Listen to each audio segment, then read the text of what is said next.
कर्म करो और फल की इच्छा ना करो, तो फिर कर्म ही क्यों करो। परंतु ये जानते क्यों आता है? जब आपकी छोटी सूक्ष्म दृष्टि होती, हल्की दृष्टि होती, तो आपको लगता है कर्म करने से मुझे कुछ प्राप्त होगा। जब विराट दृष्टि होती है तो निष्काम कर्म का भाव स्वतः उत्पन्न हो जाता है। अब मैं आपसे पूछूं कि हम सब यहां बैठे हुए हैं, हम अपने शरीर को एक यूनिट मान लें और इससे माइक्रो लेवल पे बढ़े और फिर मैक्रो लेवल पे बढ़े। माइक्रो लेवल पे आए तो हमारा शरीर भिन्न भिन्न तंत्र से मिलकर बना है। Respiratory system, digestive system, circulatory system. हमारी इच्छा से चल रहा है क्या?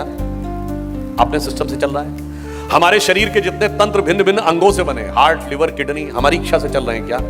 अपने नियम से चल रहे हैं। उसके अंदर जितने भी टिश्यूज हैं वो हमारे सिस्टम से, हमारी इच्छा से चल रहे हैं? नहीं। उसके अंदर सेल्स के अंदर प्रोटोप्लाज्म के अंदर होने वाले chemical reactions, cellular microbiological reactions, उसके अंदर बनने वाले मॉलिक्यूल्स एटम्स के साथ डिस्ट्रीब्यूट होकर, और एटम के अंदर एक इलेक्ट्रॉन और उसके तरफ चारों तरफ घूमते प्रोटॉन, इसमें से कौन हमारी इच्छा से चल रहा है? हमारी इच्छा से तो नहीं चल रहा है। अब आइए आप विराट पे, हम खड़े हैं, इस धरती पे खड़े हैं, धरती का इकोलॉजिकल सिस्टम हमारी इच्छा से चल रहा है। धरती अपनी एक्सिस पे घूम रही है, वो सूर्य के चारों तरफ घूम रही है, सूर्य गैलेक्सी, मिल्की वे उसके सेंटर पे घूम रहा है, बिग बैंग तक आप मल्टी यूनिवर्स तक चले जाइए, हमारी इच्छा से है क्या? नहीं। तो इसका अर्थ क्या हुआ?